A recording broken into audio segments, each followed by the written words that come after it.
எனக்கு வந்து தடப்புடலாக மேரேஜ் பண்ணணுங்கிறதெல்லாம் ஆசை கிடையாது. ரொம்ப சிம்பிளாக மேரேஜ் பண்ணணுங்கிறது எனக்கு ரொம்ப பெரிய ஆசை. நான் வீடியோஸில் கூட சொல்லியிருப்பேன். நம்ம வீடியோ ரெகுலராக வாட்ச் பண்ணக்கூடிய பசங்க உங்களுக்கும் தெரியும். ஏன்னா நீங்களுமே என்னோடய வீடியோஸ் ரெகுலராக பார்ப்பீங்க. அதுக்கே ரொம்ப நன்றி. நமக்கு வந்து அந்த மாதிரிலாம் கிராண்டாக பண்ணணும்லாம் ஆசை இல்லை. அதுக்கு வந்து பண்ண ஃபுட் டொனேஷனில் பெருசாக பண்ணணும்னு ஆசை. நம்ம நிறைய ரீல்ஸ்லாம் பார்த்துருப்போம். இலையெல்லாம் பரிமாறி இருப்பாங்க. ஆனால் ஒரு ஏழ்மையான மக்கள் வந்து பார்த்தீங்கன்னா சாப்பிடும்போது அவங்கள துரத்தி விட்டுருவாங்க. எனக்கெல்லாம் சரியான கோவம். நீங்கள் பண்ணுறதே ஒரு அன்னதானையா? இந்த ஒரு பழக்கமே, இந்த ஒரு கல்யாணத்தில் முன்னாடி இந்த பழக்கமே வந்து பார்த்துட்டிங்கன்னா இப்படி உணவு தரணும் அப்படிங்கிறதுக்காக வந்தது. அதை போய் நீங்கள் இப்படி மாற்றிட்டீங்களே, இந்த மாதிரி பாஷான இடத்துல வந்து இந்த மாதிரியான மக்கள் வந்து உட்காரக்கூடாதுன்னு சொல்லி மாற்றிட்டீங்களேன்னு எனக்கு ஒரு கோவம்.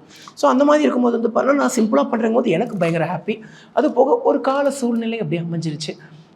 எங்கள் வீட்லேயுமே வந்து பார்த்தீங்கன்னா கேட்டிருந்தா, எங்கள் வீட்டில் பிரச்சனை கிடையாது, அவங்க வீட்லேயுமே வந்து பார்த்தீங்கன்னா பிரச்சனை கிடையாது தான். 2-3 வருஷத்தில் வந்து பார்த்திங்கன்னா என்னதான் இருந்தாலும் ஓகே தான் சொல்லியிருந்திருப்பாங்க.